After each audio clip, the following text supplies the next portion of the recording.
Well, howdy there, Internet people. It's Belle again.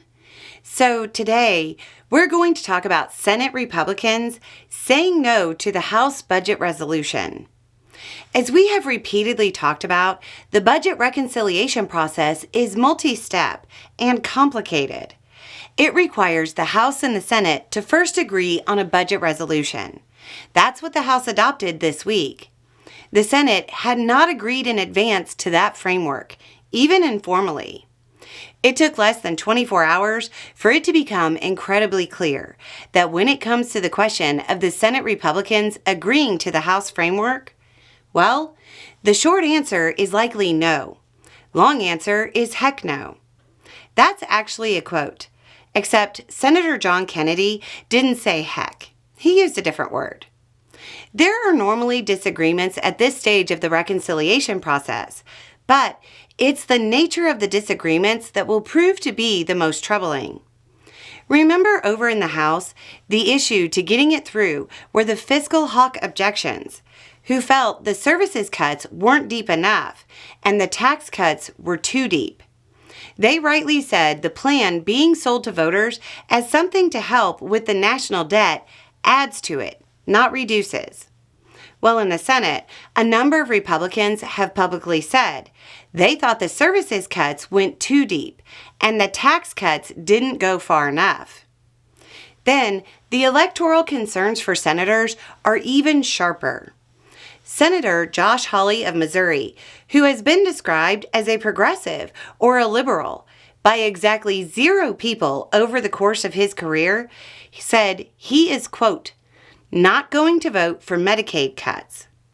Later, expanding on it and clarifying, he'd be okay with some administrative cuts, but nothing that actually hits people. Is that because Hawley suddenly started leaning left? No, of course not. It's because he runs statewide, and millions of people in his state use the services the House Republicans put on the chopping block.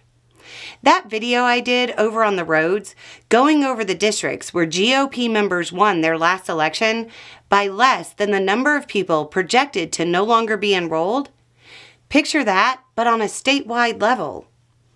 There's plenty of opposition to the deep Medicaid cuts, but there's other points of friction.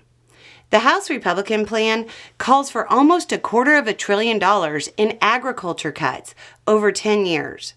Sorry, farmers. The number House Republicans want to cut there is $230 billion to be precise. Do you know what the Senate version asked for in terms of cuts from agriculture? $100 million per year.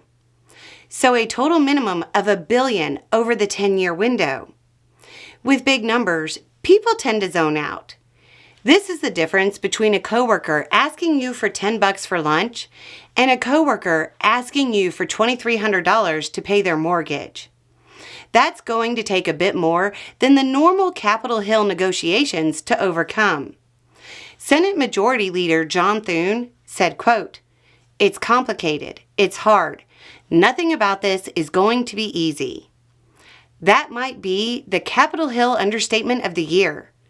I know, it's only February, but getting Republican senators what they want means House Republicans don't get what they want, and vice versa.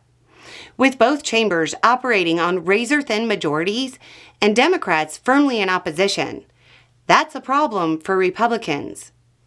We don't know what the final resolution will look like, much less the final bill. But it's a pretty safe assumption that there will be changes. Anyway, it's just a thought. Y'all have a good day.